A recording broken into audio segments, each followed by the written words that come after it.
Hey guys, I'm Tom from Croatia, and in the last couple of years, the world has been my home. I travel, I hitchhike, cars, trucks, horses, motorcycles, boats. I drove in buses, trains, rickshaws. I worked odd jobs. I spent time with locals. I volunteered. I became a monk. Just kidding. I sailed across the Indian Ocean. I tried things that I never tried before. I've seen things that I will remember as long as I live. And all that with almost no money.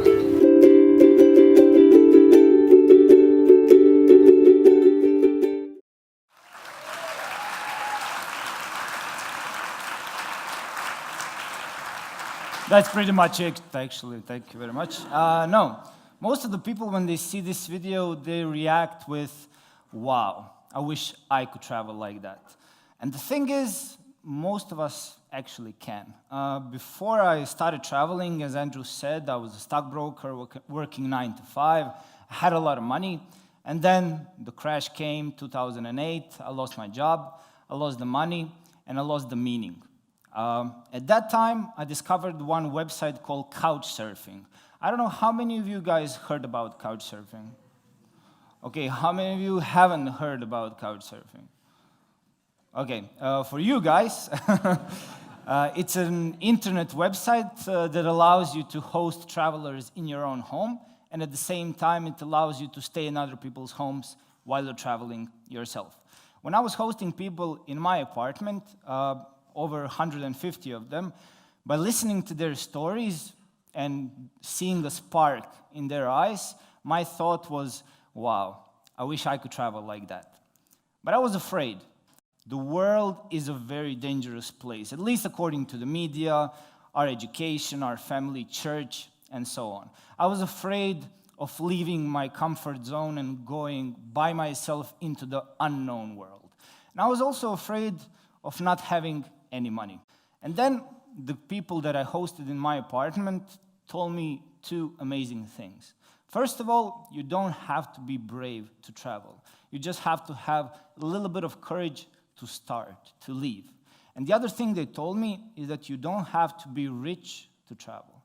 Actually, all expenses while you're traveling fall into three major categories. First is transportation, to get from point A to point B. The other thing is accommodation, and the last is everything else, food, drinks, and so on. And they told me if you minimize those three expenses to some minimum, it can be actually cheaper to travel than live in your own city. I listened to them, and for the next 5 years, I've been traveling around the world with almost no money. And this is how I did it. First thing, I hitchhiked. Apart from being free, apart from being really fast, it allowed me one amazing thing, to have an adventure between point A and point B. Now, how many of you guys have ever hitchhiked, maybe? Okay, well, quite a lot. Well, why? What are you doing? Okay, I'm gonna play you a short video called Hitchhiking Guide, just to tell you a few unwritten rules about hitchhiking and some of my experiences.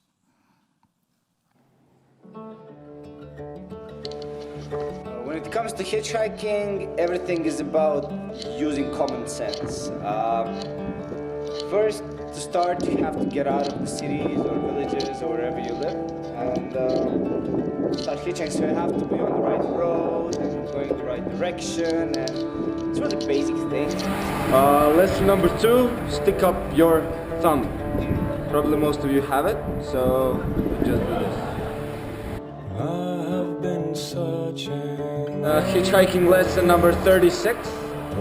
Look decent, like shave and stuff, and try to wear some like clean clothes, whatever, or hide behind your backpack so nobody sees what you look like. Lesson number 54, do not hitchhike during night. Be in a good mood. It's your choice. You're hitchhiking, so don't be grumpy. Don't be like... Lesson number 58, eye contact with the drivers. See, this one nearly stopped. So yeah, don't hitchhike alone. I have a friend that I hitchhike with. Meet Maria Juana. This is she. Lesson number 21, talk with the drivers when you're in the car, because that's the only way you can repay them. They would like to hear some interesting stories if you have one, yeah? If not, just listen to their story. That's sometimes enough.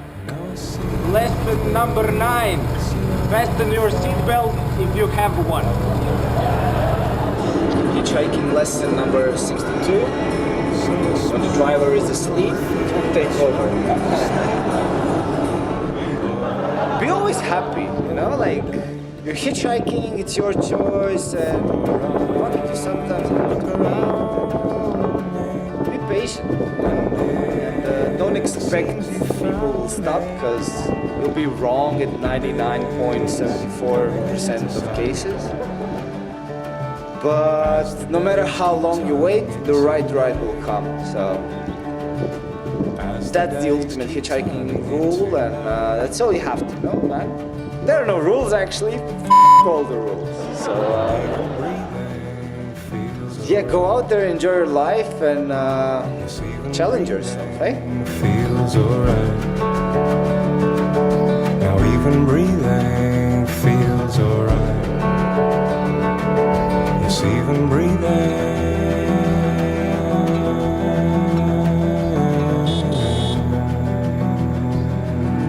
feels alright.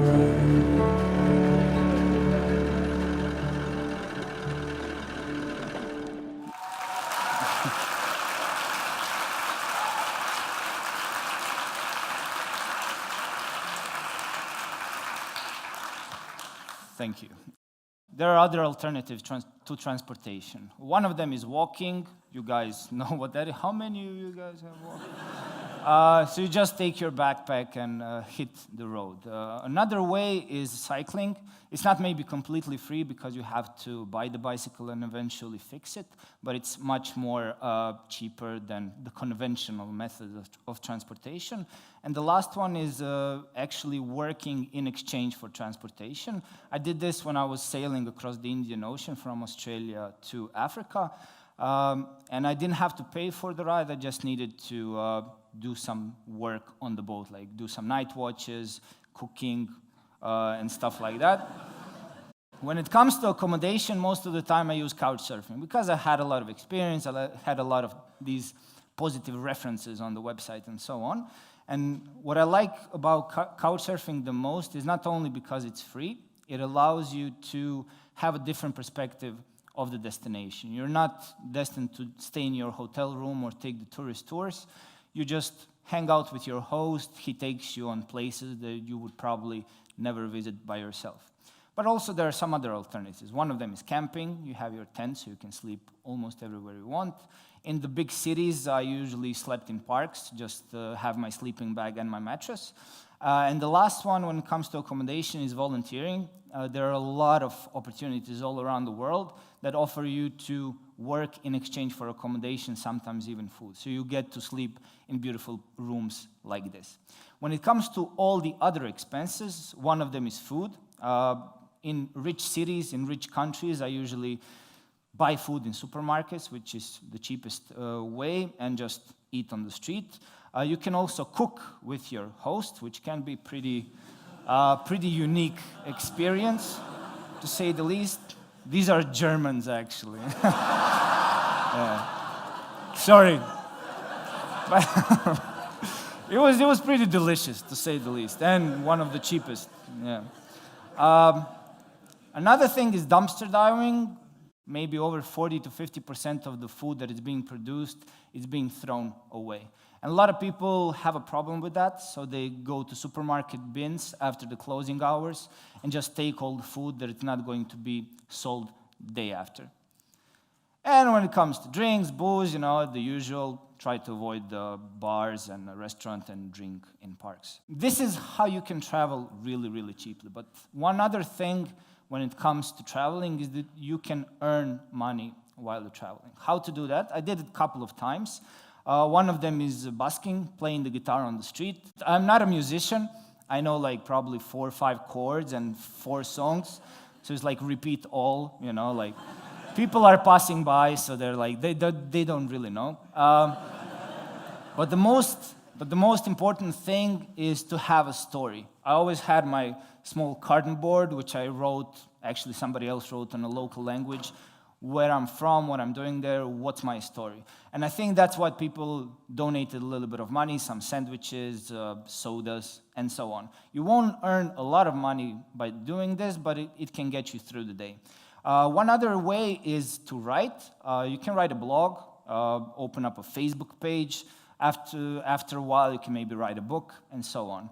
But what brought me largest amount of money is actually going to Australia. This is a job I worked in Australia. I call it professional traffic diverter.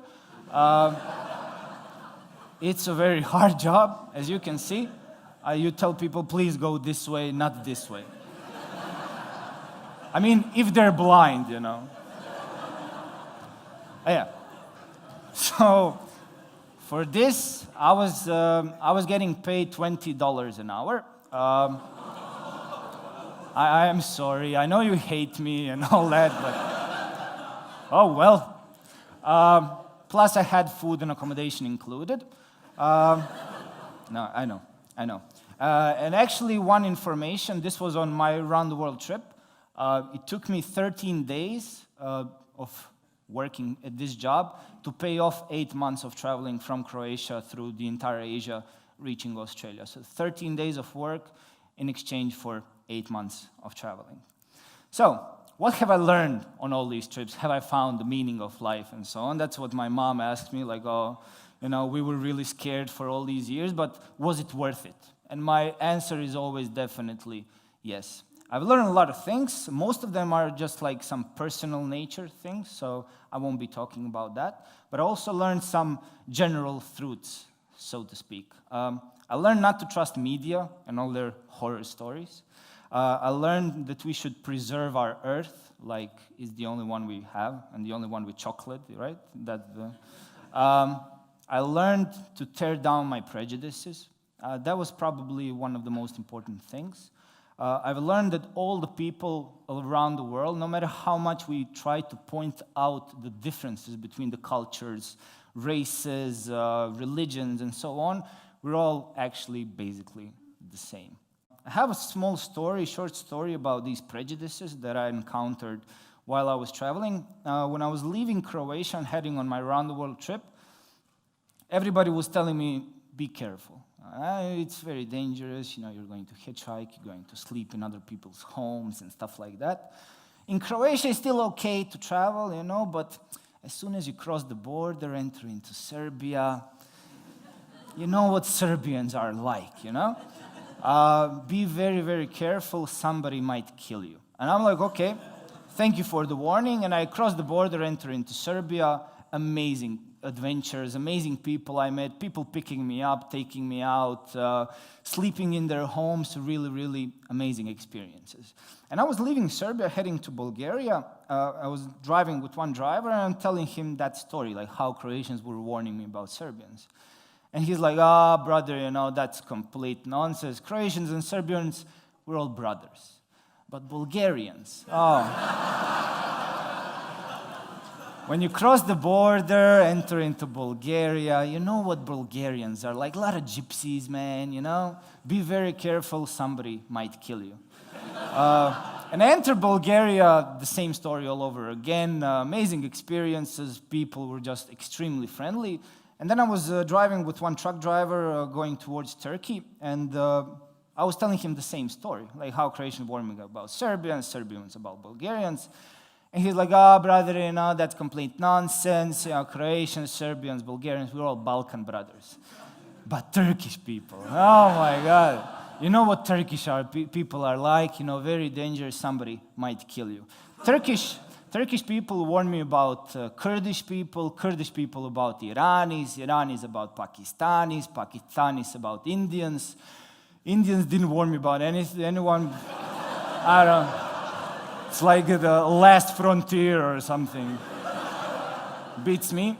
But yeah, it wasn't only a travel lesson, but maybe a life lesson, like not to trust all these horror stories people were telling me. And one also interesting thing, when you come back home, like people are kind of afraid of leaving because they don't know what's going to wait for them once they come back. There's a big probability you will be a star when you come back. Everybody will buy you beers. Girls will be like, ooh, he's been traveling. But after a while, kind of gets boring. Like you're tired of telling your own story. People are tired of listening to it. Like this post-traveling depression kicks in. And then you actually have 3 options. One of them is just settle down to your old lifestyle. You have still your old friends. They're still talking about the same things, going to the same places. Maybe you can get your old job back.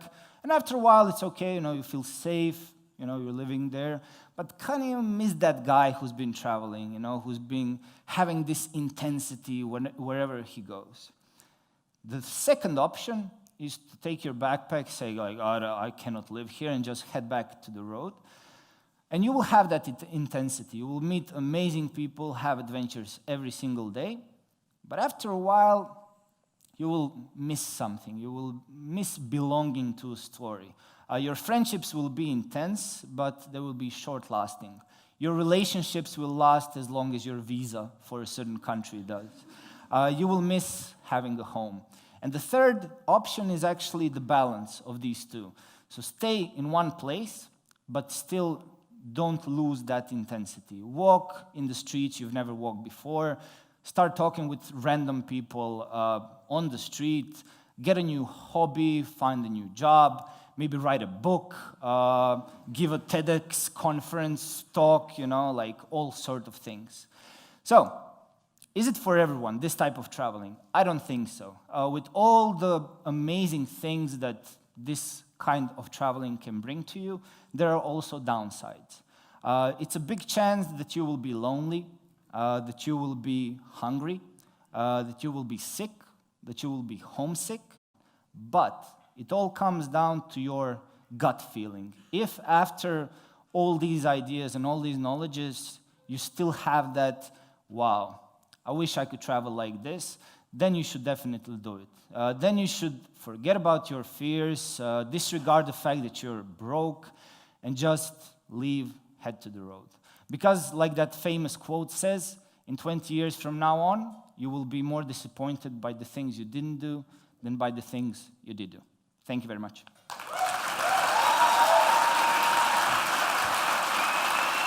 Good job.